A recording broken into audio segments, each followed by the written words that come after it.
Hello aspirants, welcome to Ekam IAS academy. ఈ రోజు మనం డిస్కస్ చేస్తున్న టాపిక్ రీసెంట్లో మణిపూర్లో మళ్ళీ హింస అనేది చెలరేగింది. ఈ కాంటెక్స్ట్లో ఆర్టికల్ 356ని ఇంపోజ్ చేయాలా అనే కాంటెక్స్ట్ కూడా వచ్చింది. ఈ పర్టికులర్ కాంటెక్స్లో మనం మణిపూర్ వైలెన్స్ అనేది ఎందుకు జరుగుతోంది, లాస్ట్ ఇయర్ కనుక చూస్తే మనం చాలా మంది అంటే ఆల్మోస్ట్ 250 మంది వరకు చనిపోయారు, 60,000 మంది పైగా డిస్ప్లేస్ అయ్యారు. ఇంతమంది ఎందుకు డిస్ప్లేస్ అవ్వడానికి కారణం ఏంటి, అసలు మణిపూర్లో ఎవరి మధ్యలో ఈ గొడవలు జరుగుతున్నాయి, హిస్టారికల్ బ్యాక్గ్రౌండ్ ఏంటని తెలుసుకున్నాం. దాంతోపాటు అసలు ఎమర్జెన్సీ అనేది ఇప్పుడు ఇంపోజ్ చేయడానికి రేషనాలిటీ ఏంటి, కాన్స్టిట్యూషన్లో ఇలాంటి ప్రొవిజన్స్ ఉన్నాయా లేదా అనేది డిస్కస్ చేద్దాం. Right. So first video components విషయానికి వస్తే కనుక వైఎన్ న్యూస్, తర్వాత రీజన్స్ ఫర్ ఫ్రెష్ వైలెన్స్, ఇప్పుడు ఎందుకు జరుగుతుంది, ఆల్రెడీ ఉన్న వైలెన్స్కి దీనికి లింక్ ఏంటి అనేది తెలుసుకున్నాం. దాంతోపాటు ఇండియన్ ఫెడరల్ సిస్టమ్ అనేది ఎలా ఆపరేట్ చేస్తుంది జనరల్గా, ఎమర్జెన్సీ ప్రొవిజన్స్, ఎస్పెషల్లీ మనం ఇక్కడ ఎంటైర్ ఎమర్జెన్సీ ప్రొవిజన్స్ డిస్కస్ చేయము. ఆర్టికల్ 355 అండ్ 356 అనేది స్టేట్ ఎమర్జెన్సీ ఆర్ ప్రెసిడెంట్ రూల్కి సంబంధించి ఎటువంటి ప్రొవిజన్స్ని ఎన్ఫోర్స్ చేస్తున్నాయి. దాంతోపాటు వాటిలో ఉన్న ఇష్యూస్ అండ్ కన్సర్న్స్ ఏంటి, జ్యుడిషియల్ ఇంటర్ప్రిటేషన్స్ ఏంటి, ఇప్పటి వరకు ఈ 355, 356 విషయంలో ఎటువంటి సుప్రీంకోర్టు జడ్జ్మెంట్స్ ఉన్నాయి, అవి ఏం చెప్తున్నాయని తెలుసుకుందాం. దాంతోపాటు వేరియస్ కమిటీస్ ఏం రికమెండ్ చేశాయి అనేది అండ్ కన్క్లూజన్ ఏంటనేది చూద్దాం. రైట్. సో ఫస్ట్ ఇది సిలబస్ పాయింట్ ఆఫ్ వ్యూలో మీకు polity and constitution point of వ్యూలో వెరీ ఇంపార్టెంట్. రైట్. సో ఇప్పుడు మనం TGPSC group 1 next prelims cum mains foundation batch అనేది 23rd సెప్టెంబర్ నుంచి స్టార్ట్ అవబోతుంది. నెక్స్ట్ నోటిఫికేషన్ ఏదైతే అక్టోబర్లో షెడ్యూల్ అయి ఉందో ఆ జాబ్ క్యాలెండర్ని బట్టి ఆ నోటిఫికేషన్కి ప్రిపేర్ అవ్వాలనుకుంటున్న వాళ్ళందరికీ కూడా ఇది ఒక మంచి అవకాశం. ఈ particular prelims cum mains foundation batch అనేది 7 months డ్యూరేషన్ని కలిగి ఉంటుంది, 2 years వ్యాలిడిటీ. సో ఈ పర్టికులర్ కోర్స్ అనేది online as well as offline మోడ్స్లో అవైలబుల్గా ఉంటుంది, ఇంక్లూడింగ్ మీకు స్టడీ మెటీరియల్, టెస్ట్ సిరీస్ అనేవి, దాంతోపాటు ముఖ్యంగా 1-to-1 మెంటర్షిప్ అనేది ఈ పర్టికులర్ కోర్స్లో అవైలబుల్గా ఉంటుంది. రైట్. సో ఇక్కడ మీకు ఏ ఫ్యాకల్టీ ఏం చెప్తారు అనేది డీటెయిల్గా డిస్ప్లే చేయడం జరిగింది. రైట్. సో మీకు ఫర్దర్ డీటెయిల్స్ కోసం ఈ నెంబర్కి కాంటాక్ట్ చేయొచ్చు. రైట్. సో దెన్ ఇప్పుడు మనం డిస్కస్ చేస్తున్న టాపిక్ ఏంటి, సో మణిపూర్లో ఇప్పుడు రీసెంట్గా వైలెన్స్ అనేది జరిగింది. ఆల్మోస్ట్గా 15 members అనేవాళ్ళు చనిపోయారు మణిపూర్ వైలెన్స్లో. మరి మణిపూర్ వైలెన్స్లో ఇంతమంది చనిపోయిన తర్వాత మళ్ళీ ఫ్రెష్ వైలెన్స్ రావడము, చీఫ్ మినిస్టర్ ఆఫ్ మణిపూర్ అనేవాళ్ళు కొన్ని డిమాండ్స్ని సెంటర్ ముందు పెట్టడం అన్నీ కూడా మనం డిస్కస్ చేస్తామన్నమాట. సో ఫస్ట్ మణిపూర్ అనేది డెమోగ్రఫీని అర్థం చేసుకునే ముందు లొకేషన్ చూద్దాం. ఇండియన్ మ్యాప్ పాయింట్ ఆఫ్ వ్యూలో మనకు తెలిసిందే 8 నార్త్ ఈస్టర్న్ స్టేట్స్లో మణిపూర్ ఒకటి. రైట్. సో ఇక్కడ మనం గుర్తుపెట్టుకోవాల్సింది మణిపూర్కి బార్డర్స్ ఏంటి, ఒక పక్కన మయన్మార్ అంటే అంతర్జాతీయ సరిహద్దు అనేది మణిపూర్తో కలిగి ఉంది, పైన నాగాలాండ్ ఉంది, ఇక్కడ మనకి మిజోరాం ఉంది, ఇది త్రిపుర. రైట్. సో ఇది మేఘాలయ, అస్సాం, అరుణాచల్ ప్రదేశ్. అంటే మనకి నాగాలాండ్ కింద మిజోరాం, దాంతోపాటు ఇటు మయన్మార్, ఇటువైపు అస్సాంతో కలిగి బార్డర్స్ని కలిగి ఉంది. రైట్. సో దెన్ మనం ఇక్కడ డెమోగ్రఫీ విషయానికి వస్తే కనుక మీరు అర్థం చేసుకోవాల్సింది ఏంటి, మనకి ఇదంతా కూడా మణిపూర్లో హిల్స్ ఉన్నాయి అన్నమాట. మణిపూర్లో డిఫరెంట్ హిల్స్ అనేవి లోకల్ హిల్స్ ఉన్నాయి, ఎక్స్టెన్షన్ ఆఫ్ హిమాలయన్ బెల్ట్ అనుకోవచ్చు. సో వీటిలో మనకి మధ్యలో ఈ ఇంఫాల్ వ్యాలీ ఏదైతే ఉందో ఇక్కడ మెయిటీస్ అనే వాళ్ళు ఉన్నారు. సో మొత్తం కాన్ఫ్లిక్ట్ అనేది సింపుల్గా ఎక్స్ప్లెయిన్ చేయాలంటే మనకి ఇక్కడ 3 పేర్లు వస్తాయన్నమాట. మెయిటీస్ వాళ్ళు ఒకళ్ళు, then Nagas, then Kukis. So అసలు ఫస్ట్ హిస్టారికల్ బ్యాక్గ్రౌండ్ అర్థం చేసుకుందాం, బ్రీఫ్గా ఎక్స్ప్లెయిన్ చేస్తాను, ఇంపార్టెంట్ అర్థం చేసుకోండి. మెయిటీస్ అనేవాళ్ళు, ఇది మెయిటీ కింగ్డమ్ అనేది మణిపూర్ని రూల్ చేస్తూ ఉండేది. ఈవెన్ బిఫోర్ బ్రిటిష్ టైమ్స్ కంటే ముందు కూడా మనకి వీళ్ళు రూల్ చేస్తూ ఉండేవాళ్ళు. సో తర్వాత ఏమైంది, వీళ్ళు మెయిటీస్ అనేవాళ్ళు మేజర్గా రూల్ చేసేవాళ్ళు, నాగాస్ అనేవాళ్ళు హిల్స్లో ఉండేవాళ్ళు, మణిపూర్ హిల్స్లో వీళ్ళు ఉండేవాళ్ళు, వీళ్ళేమో వ్యాలీ సైడ్ అనుకోవచ్చు. సో వీళ్ళు వ్యాలీ సైడ్లో ఉండేవాళ్ళు. సో ఇలా ఉన్న కాంటెక్స్లో ఏమైంది అని అంటే మనకి ఆ టైంలో బ్రిటిష్ కొలనైజ్ చేయడం ఒకటి, దాని తర్వాత ఏమైంది మణిపూర్ నుంచి మణిపూర్కి మయన్మార్ అంటే అప్పుడు బర్మా నుంచి కూడా ఒక థ్రెట్ అనేది ఉంది. సో ఎప్పుడైనా కానీ బర్మీస్ ఇన్వేషన్ జరగవచ్చు అనే భయంతో ఏం చేశారు, అప్పుడు మణిపూర్ని రూల్ చేస్తున్న కింగ్ బ్రిటిష్ హెల్ప్ని అడగడం జరిగింది. సో ఏంటి, మీరు మయన్మార్ నుంచి మమ్మల్ని ప్రొటెక్ట్ చేయండి అని. అప్పుడు బ్రిటిష్ చెప్పిన సొల్యూషన్ ఏంటి అంటే మనం ప్రొటెక్ట్ చేయడానికి కొంతమందిని బయట నుంచి తీసుకుందాము, వాళ్ళు ప్రొటెక్ట్ చేయడానికి మనకు ఆర్మీ ఒక డిఫెన్సివ్ మెకానిజం లాగా ఉంటారు, అలానే మనం వాళ్ళని ఈజీగా ఈ పర్టికులర్ ఏరియాస్లో హిల్ ఏరియాస్లో సెటిల్ చేయొచ్చు అని చెప్పడం జరిగింది. సో ఇప్పుడు మనకి రీజన్ ఏంటి, ఇక్కడ అప్పుడు కూకీస్ అనే వాళ్ళని తీసుకురావడం జరిగింది. ఈ కూకీస్ అనే వాళ్ళు ఎక్కడి నుంచి మనకి మయన్మార్ని నుంచి మణిపూర్ని డిఫెండ్ చేసుకోవడానికి తీసుకొచ్చి వీళ్ళని ఈ హిల్ ఏరియాస్లో సెటిల్ చేశారు బ్రిటిష్ టైంలో. సో దానివల్ల బ్రిటిష్కి వచ్చే లాభం ఏంటి, మయన్మార్ నుంచి మణిపూర్ని ప్రొటెక్ట్ చేయడం ఒక రీజన్. దాంతోపాటు వాళ్ళకి ఈ కూకీస్ అనేవాళ్ళు వాళ్ళకి డిఫెన్సివ్ మెకానిజం లాగా ఉండేవాళ్ళు అనమాట. సో ఇక్కడ మనకి తర్వాత ఏమైంది, మెయిటీస్ అండ్ కూకీస్ ఇద్దరు కూడా ఎప్పుడు కాన్ఫ్లిక్ట్లో ఉండేవాళ్ళు కాదు. సో మెయిటీస్ అనేవాళ్ళు వాళ్ళు రూలర్స్లా చూసేవాళ్ళు, కూకీస్ అనేవాళ్ళు వాళ్ళు హిల్ ఏరియాస్లో ఉంటూ బ్రిటిష్ చెప్పినట్టు డిఫెన్సివ్ మెకానిజం లాగా ఉండేవాళ్ళు. సో తర్వాత ఏమైంది, మనకి ఆల్మోస్ట్గా కొన్ని సంవత్సరాల తర్వాత అప్పటికప్పుడు మణిపూర్ నుంచి మయన్మార్ని ప్రొటెక్ట్ చేసుకున్నప్పటికీ మయన్మార్ నుంచి మనం మణిపూర్ని ప్రొటెక్ట్ చేసుకున్నప్పటికీ కూడా 1819 నుంచి 1826 మధ్యలో మనకి 7 years వార్ అనేది జరిగింది with respect to Myanmar. So ఈ వార్ నుంచి బ్రిటిష్ ఎలాగోలా మనకి విక్టరీ అనేది జరిగింది. అప్పుడే మనకి ఈ ఆంగ్లో బర్మీస్ వార్ అనేది జరిగింది. సో ఈ ఆంగ్లో బర్మీస్ వార్లో బ్రిటిష్ అనే వాళ్ళు గెలిచారు. సో బర్మా నుంచి మనకి థ్రెట్ అనేది ఇంకా లేదు. సో దాని తర్వాత ఏమైంది, ఆల్మోస్ట్గా 1890s బ్రిటిష్ దీన్ని మళ్ళీ కంట్రోల్ చేయడం స్టార్ట్ చేశారు. సో అప్పుడు ఏంటంటే ఒక డమ్మీ కింగ్ లాగా పెట్టి వాళ్ళు ప్రొలిటరేట్ అనేది ఒకటి క్రియేట్ చేసి ప్రొటెక్టరేట్ లాగా సో బ్రిటిష్ అనే వాళ్ళు దీన్ని కంట్రోల్ చేయడం స్టార్ట్ చేశారు 1890s. ఆ టైంలో ఏమైంది, బ్రిటిష్ కంట్రోల్ చేయడం కూడా ఈ కూకీస్కి నచ్చలేదన్నమాట. సో కూకీస్ అనేవాళ్ళు బ్రిటిష్కి అగెయిన్స్ట్గా మారారు. సో దాని తర్వాత ఏమైంది, మనకి ఇప్పుడు బ్రిటిష్ ప్రొటెక్టరేట్గా మారిందనమాట. అంటే నామకే వాస్తే ఇక్కడ కింగ్ అనేవాళ్ళు ఉంటారు, కానీ బ్రిటిషే యాక్చువల్ పవర్ని కలిగి ఉండేవాళ్ళు. సో తర్వాత ఏమైంది, మనకి 1947లో ఇండియాలో మణిపూర్ అనేది భాగమైంది. సో అయినప్పటికీ కూడా మనకి ఇక్కడ చేంజెస్ అనేవి ఎలా జరిగాయి, అప్పటి నుంచి చూస్తే కనుక మనకి ఈ కూకీస్ అనేవాళ్ళు ఆల్మోస్ట్గా మనకి ఒక 10% ఆఫ్ ద పాపులేషన్ తక్కువ ఉండేవాళ్ళు ఆ టైంకి. బట్ వాళ్ళు ఎక్కువ ఏరియాని ఆల్మోస్ట్గా 90% ఆఫ్ ద ఏరియాని కంట్రోల్ చేసేవాళ్ళు అనమాట, రైట్. సో ఈ మెయిటీస్ ఎవరు, యాక్చువల్ రూలర్స్. వీళ్ళు చాలా తక్కువ అంటే 10% ఆఫ్ ద ఏరియా కన్ఫైన్ అయిపోయారు. కాకపోతే వీళ్ళ పాపులేషన్ ఏంటి, greater than 50% of the population అనేది వీళ్ళు కలిగి ఉన్నారు. సో ఇలా మనకి డెమోగ్రఫిక్ చేంజ్ అనేది జరిగింది. దాంతోపాటు ఏమైంది, 1950s తర్వాత 1960sలో మీకు తెలిసిందే కదా, మనకి అడ్జాయినింగ్ నాగాలాండ్లో కానీ ఈ నాగాస్ అనేవాళ్ళు సెపరేట్ ఐడెంటిటీ కోసం అంటే నాగాలిమ్ అనేది క్రియేట్ చేయడం కోసం ఎప్పటి నుంచో ఫైట్ చేస్తున్నారు. ఒక ఇన్సర్జెన్సీ అనేది స్టార్ట్ అయింది. సో దాని నుంచి ఇన్స్పైరేషన్ అనేది తీసుకుని కూకీస్ అనేవాళ్ళు కూడా ఒక రెబెల్ గ్రూప్ లాగా ఫామ్ అయ్యారు. సో వాళ్ళకి ఓన్ డిమాండ్స్ అనేవి ఫుల్ఫిల్ చేయమని ప్రొటెస్ట్ చేయడం. దాంతోపాటు మెయిటీస్ ఏమో యాక్చువల్గా ఇది మా ల్యాండ్, కానీ ఇప్పుడు కూకీస్ అనే వాళ్ళకి ఎక్కువ బెనిఫిట్స్ వెళ్తున్నాయి. ఎందుకంటే ఇప్పుడు మణిపూర్ డెమోగ్రఫీ చూస్తే కనుక ఈ నాగాస్ అండ్ కూకీస్ ఇద్దరు కూడా ఎస్టీ స్టేటస్ని కలిగి ఉన్నారు, షెడ్యూల్ ట్రైబ్ స్టేటస్. సో వీళ్ళకి ఎక్కువ బెనిఫిట్స్ వస్తున్నాయి. అంటే గవర్నమెంట్ జాబ్స్ కానీ ఎడ్యుకేషన్ కానీ వెల్ఫేర్ మెషర్స్ కానీ ఎక్కువ కూడా నాగాస్ అండ్ కూకీస్ నుంచి వాళ్ళకి ఎక్కువ వెళ్తున్నాయి అని చెప్పి మెయిటీస్ కూడా ఎస్టీ స్టేటస్ని డిమాండ్ చేయడం స్టార్ట్ చేశారు. ఈ డిమాండ్తోనే మొత్తం మణిపూర్ వైలెన్స్ అనేది స్టార్ట్ అయింది. లాస్ట్ ఇయర్ కూడా మనకి చూస్తే కనుక లాస్ట్ ఇయర్ మేజర్గా న్యూస్ పేపర్లో మనకి ఎవ్రీడే ఉండేది మణిపూర్ వైలెన్స్ గురించి. సో అప్పుడు ఎందుకు అంటే మెయిటీస్ కూడా ఎస్టీ స్టేటస్ని డిమాండ్ చేయడంతో కూకీస్ ఏమంటున్నారు, అది కుదరదు. ఎందుకు అంటే ఆల్రెడీ వాళ్ళు రూలర్స్, వాళ్ళకి రిజర్వేషన్ ఎందుకు ఇవ్వాల్సిన అవసరం ఉంటుంది, వాళ్ళకి ఇస్తే మాకు జరగాల్సిన బెనిఫిట్స్ ఏవైతే ఉంటాయో అవి మా నుంచి వాళ్ళకి ట్రాన్స్ఫర్ అవ్వడం జరుగుతుంది. సో దానికి మేము ఒప్పుకోము అని చెప్పి ఈ మెయిటీ వర్సెస్ కూకీ అనేది మణిపూర్ వైలెన్స్కి, ఈ కాన్ఫ్లిక్ట్ అనేది మణిపూర్ వైలెన్స్కి దారితీసింది.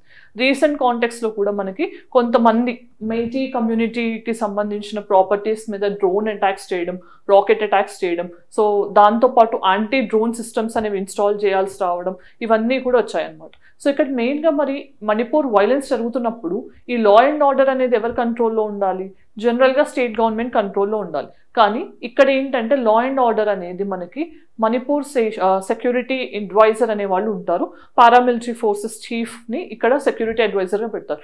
సో ఆయన కంట్రోల్లో ఉంటాయన్నమాట. అంటే ఇక్కడ మనకి ఆల్మోస్ట్గా 60,000 ట్రూప్స్ని సెంటర్ డిప్లాయ్ చేసినప్పటికీ కూడా వాళ్ళ కంట్రోల్ అనేది చీఫ్ మినిస్టర్ దగ్గర లేదు. సో చీఫ్ మినిస్టర్ ఏమంటున్నారు, కొన్ని డిమాండ్స్ని పెట్టడం జరిగింది. ఒకటి ఏంటి, ఫస్ట్ అసలు ఈ కాన్ఫ్లిక్ట్ అంతా అంతం అవ్వాలి అని అంటే కనుక ఒక నేషనల్ రిజిస్టర్ లాంటిది, అంటే ఇప్పుడు ఎన్ఆర్సీ ఎక్సర్సైజ్ ఏదైతే అస్సాంలో జరుగుతుందో అలా మణిపూర్లో కూడా ఒక సిటిజన్షిప్కి సంబంధించిన ఎక్సర్సైజ్ అనేది కండక్ట్ చేయండి. దాంతోపాటు ఈ లా అండ్ ఆర్డర్ ఏదైతే ఇప్పుడు మణిపూర్ సెక్యూరిటీ అడ్వైజర్ అనేది ఉందో ఆయన నుంచి సీఎంకి ట్రాన్స్ఫర్ చేయండి. సో లా అండ్ ఆర్డర్ అనేది మా కంట్రోల్లో ఉంటే కనుక బెటర్గా మేము సిచ్యువేషన్ని మానిటర్ చేయొచ్చు అని చెప్పి ఇలా కొన్ని డిమాండ్స్ని ఆయన పుట్ ఫార్వర్డ్ చేయడం జరిగింది. సో ఇదంతా కూడా బ్రీఫ్గా ఇప్పటి వరకు జరిగిన మణిపూర్ వైలెన్స్కి సంబంధించిన కాంటెక్స్ట్. సో మరి ఇప్పుడు ఏంటి అంటే కనుక మనకి ఈ కాంటెక్స్లో అసలు ఫెడరల్ సిస్టంలో సెంటర్ రోల్ ఏంటి, స్టేట్ రోల్ ఏంటి, ఒకవేళ ఇలాంటి అంటే మనకి అంతర్ఘర్షణలు జరిగినప్పుడు సెంటర్ ఇంటర్వ్యూన్ చేసుకుని రాష్ట్రపతి పాలన అనేది విధించవచ్చా లేదా అనేది కాంటెక్స్ట్ అనమాట. సో మనకి ఇండియా అనేది ఫెడరల్ సిస్టమ్ అనేది మనకు తెలిసిందే. ఫెడరల్ సిస్టమ్ అంటే ఏంటి, జనరల్గా ఫెడరల్ అంటే అగ్రిమెంట్ నుంచి ఫామ్ అయిన మెకానిజం అని అర్థం చేసుకోవచ్చు. సో కానీ ఇండియన్ విషయంలో మనకి ఇక్కడ అగ్రిమెంట్ అనేది లేదు. సెంటర్కి స్టేట్స్కి మధ్యలో అగ్రిమెంట్ లేకపోయినప్పటికీ కూడా ఒక అగ్రిమెంట్ లాగా వీళ్ళు కట్టుబడి ఉంటారు అనమాట. So federation. మరి ఈ అగ్రిమెంట్ అనేది మనకి ఏంటి, కాన్స్టిట్యూషన్లో ఉన్న 7th షెడ్యూల్. ఈ 7th షెడ్యూల్ ఏం చెప్తుంది మనకి, 3 సబ్జెక్ట్స్ అనేవి ఇచ్చింది. So union list, state list and concurrent list. So union లిస్ట్లో ఎవరు ఎనాక్ట్ చేయొచ్చు, పార్లమెంట్ ఎనాక్ట్ చేయొచ్చు. స్టేట్ లిస్ట్లో స్టేట్ లెజిస్లేచర్ అండ్ మనకి కన్కరెంట్ లిస్ట్లో బోత్ పార్లమెంట్ అండ్ స్టేట్స్. ఇట్లా మనకి ఎనాక్టింగ్ మెకానిజం అనేది ఉంది, రైట్. సో మరి ఫెడరల్ సిస్టమ్ ఉంది అని అంటే కొన్నిసార్లు ఏంటి, మనం యూనిటరీగా కూడా మారే ప్రొవిజన్స్ కాన్స్టిట్యూషన్ కల్పించింది. మరి ఎప్పుడు మారవచ్చు మనం ఫెడరల్ నుంచి యూనిటరీ అంటే ఏదైనా అన్ఫోర్సీన్ సిచ్యువేషన్స్ వచ్చినప్పుడు. ఈ అన్ఫోర్సీన్ సిచ్యువేషన్స్ అంటే ఏంటి, ఎమర్జెన్సీ సిచ్యువేషన్స్. అంటే ఎప్పుడైతే law and order break down అయినా, మనకి ఏదైనా అగ్రెషన్ అనేది జరిగినా, లేకపోతే కాన్స్టిట్యూషనల్ బ్రేక్ డౌన్ అనేది జరిగినా కూడా మనకు అటువంటి సిచ్యువేషన్స్లో ఎమర్జెన్సీ ప్రొవిజన్స్ అనేవి సెంటర్ని మోర్ పవర్ఫుల్గా చేసి స్టేట్స్ని కొంచెం కంట్రోల్ చేసే విధంగా ఎనేబుల్ చేస్తాయి. సో ఇప్పుడు మనం అసలు ఆర్టికల్ 355 అండ్ 356 అనే వాటి రోల్ ఏంటో తెలుసుకుందాం. సో 355 అంటే ఏంటి, మనకి 355 ప్రకారం సెంటర్కి స్టేట్స్ని ఏదైనా అగ్రెషన్ నుంచి ప్రొటెక్ట్ చేయాల్సిన డ్యూటీ ఆఫ్ ద సెంటర్. ఎవరికి ఇది duty of the centre to protect states from any aggression and they need to ensure అది స్టేట్ గవర్నెన్స్ అనేది కాన్స్టిట్యూషనల్ మెకానిజంకి తగ్గట్టు జరుగుతుందా లేదా అని చూసుకోవాల్సిన బాధ్యత కూడా సెంటర్ మీద ఉంది ఆర్టికల్ 355 ప్రకారం. ఒకవేళ ఆర్టికల్ 355లో సెంటర్ ఇచ్చిన కమాండ్స్ని స్టేట్ వినకపోయినా, లేకపోతే కాన్స్టిట్యూషనల్ బ్రేక్ డౌన్ జరిగింది అని సెంటర్ భావించినా ఏం చేయొచ్చు, ఆర్టికల్ 356 కింద ప్రెసిడెంట్ రూల్, రాష్ట్రపతి పాలన కానీ, స్టేట్ ఎమర్జెన్సీ అని దీన్ని అంటాం మనం, ఆర్ కాన్స్టిట్యూషనల్ ఎమర్జెన్సీ అని కూడా అంటాం. సో దీన్ని ఇంపోజ్ చేసే ప్రొవిజన్స్ మనకి కల్పిస్తున్నారు. సో ఇది ఆర్టికల్ 355 ఏంటి, సెంటర్ డ్యూటీ ఏంటి, స్టేట్స్ని ఎటువంటి అగ్రెషన్ లేకుండా కాపాడటం. దాంతోపాటు సెంటర్ ఎప్పుడు కూడా కాన్స్టిట్యూషనల్ మెకానిజం అనేది కంటిన్యూ అవ్వడానికి కొన్ని డైరెక్షన్స్ని ఇవ్వచ్చు. ఆ డైరెక్షన్స్ని వాళ్ళు అడ్హెర్ చేయకపోయినా కూడా ఆర్టికల్ 356ని ఇంపోజ్ చేసే ఛాన్స్ ఉంటుంది. మరి ఇప్పుడు మనం అర్థం చేసుకోవాల్సింది ఏంటి, అసలు ఇక్కడ ఉన్న ఇష్యూస్ ఏంటి, కన్సర్న్స్ ఏంటి. మరి ఆర్టికల్ 356ని ఇంపోజ్ చేయడం వల్ల వచ్చే అడ్వాంటేజెస్ ఏంటి అసలు అంటే, మనం ఫస్ట్ మన sovereignty, unity and integrity of the కంట్రీని కాపాడగలం, రైట్. సో అసలు ఎమర్జెన్సీ ప్రొవిజన్స్ని పెట్టడానికి రీజనే అది. పార్ట్ 18 ఆఫ్ ఇండియన్ కాన్స్టిట్యూషన్లో మనం ప్రొవిజన్స్ని పెట్టడానికి రీజన్ ఏంటి, సావర్నిటీ అంటే దేశ సమగ్రతను కాపాడటం అనేది ఇండియన్ కాన్స్టిట్యూషన్ సెంటర్కి ఇచ్చిన అతి ముఖ్యమైన బాధ్యత. సో దాన్ని కాపాడటం, దాంతోపాటు కాన్స్టిట్యూషనల్ మెకానిజం ఆర్ కాన్స్టిట్యూషనాలిటీ అనే దాన్ని మనం ప్రొటెక్ట్ చేయడం అండ్ సెంటర్ స్టేట్స్ని అగ్రెషన్ నుంచి కాపాడటం, ఇలాంటి వాటిని మెయిన్గా ఫాలో చేయడానికి ఉంది. సో ఇక్కడ ఏంటంటే మనకి కృష్ణస్వామి అయ్యర్, అల్లారి కృష్ణస్వామి అయ్యర్ ఉన్నారు కదా మనకి. సో ఆయన చెప్పిన మాట ఏంటంటే ఇది లైఫ్ ఆఫ్ ద కాన్స్టిట్యూషన్ లాగా హెల్ప్ చేస్తుంది అని. సో మనకి ఈ ప్రొవిజన్స్ ఏవైతే ఉన్నాయో life and breath of the constitution లాగా ఇది హెల్ప్ చేస్తుంది ఎమర్జెన్సీ ప్రొవిజన్స్ అని ఆయన చెప్పడం జరిగింది. సో అంత ఇంపార్టెంట్ అని ఆయన అనుకున్నారు. మరి దీన్ని విమర్శించే వాళ్ళు ఏమంటున్నారు, ఆర్టికల్ 356 అనేది మిస్యూజ్ అవుతుంది అనే వాళ్ళ వాదన ఏంటి, ఇది జనరల్గా డిక్టేటర్షిప్ని ఎంకరేజ్ చేస్తూ ఉంటుంది.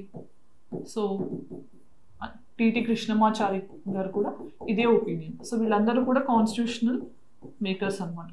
కృష్ణమాచారి గారు కూడా ఇది డిక్టేటర్షిప్కి దారితీస్తుంది, లేదంటే కనుక మనకి చెక్స్ అండ్ బ్యాలెన్సెస్ అనేవి లేకుండా, ప్రాపర్ మెకానిజం అనేది లేకుండా ఈ చెక్స్ అండ్ బ్యాలెన్సెస్ అనే వాటిని కూడా డైల్యూట్ చేస్తుంది.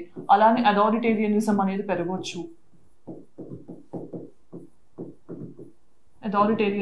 పెరగవచ్చు, తర్వాత ఫండమెంటల్ రైట్స్ వైలేషన్ అనేది జరగవచ్చు. ఇలాంటివన్నీ కూడా ఎక్కువ జరిగే ఇన్స్టెన్సెస్ అని చెప్పి క్రిటిసైజ్ చేసే వాళ్ళ వాదన కూడా ఉంది. దెన్ మనం అర్థం చేసుకోవాల్సింది ఏంటి, అసలు జ్యుడిషియల్ ఇంటర్ప్రిటేషన్స్ ఏంటి. ఆర్టికల్ 356 అనేది ఎప్పుడు ఇంపోజ్ చేయాలని సుప్రీంకోర్టు ఏం చెప్పింది అని అంటే, మెయిన్గా మనకి 356 అనగానే మీరు ఆన్సర్స్లో కూడా రాయాల్సిన కేసు ఏంటి, ఎస్ఆర్ బొమ్మాయి కేసు. ఇది ఎప్పుడు 1994. సో ఎస్ఆర్ బొమ్మాయి గారు ఇంతకుముందు మన కర్ణాటక చీఫ్ మినిస్టర్గా ఉన్నారు. సో ఆయన్ని అన్లాఫుల్గా డీత్రో చేశారనే రీజన్తో ఆయన సుప్రీంకోర్టుని అప్రోచ్ అవ్వడం, ఆర్టికల్ 356 ఎప్పుడు పెట్టాలి ఎప్పుడు పెట్టకూడదు అని ఆ కాంటెక్స్లో సుప్రీంకోర్టు కొన్ని గైడ్ లైన్స్ ఇవ్వడం జరిగింది.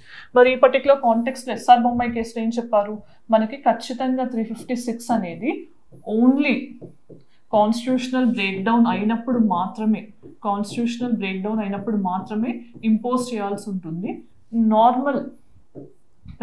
Normal law and order problems వస్తే దాన్ని రీజన్గా సైట్ చేసి మీరు ఆర్టికల్ 356 కింద ప్రెసిడెంట్ రూల్ ఇంపోజ్ చేయకూడదు అని చెప్పి క్లియర్ కట్గా చెప్పడం జరిగింది. సో ఇది ఎస్ఆర్ బొంబాయి కేసు.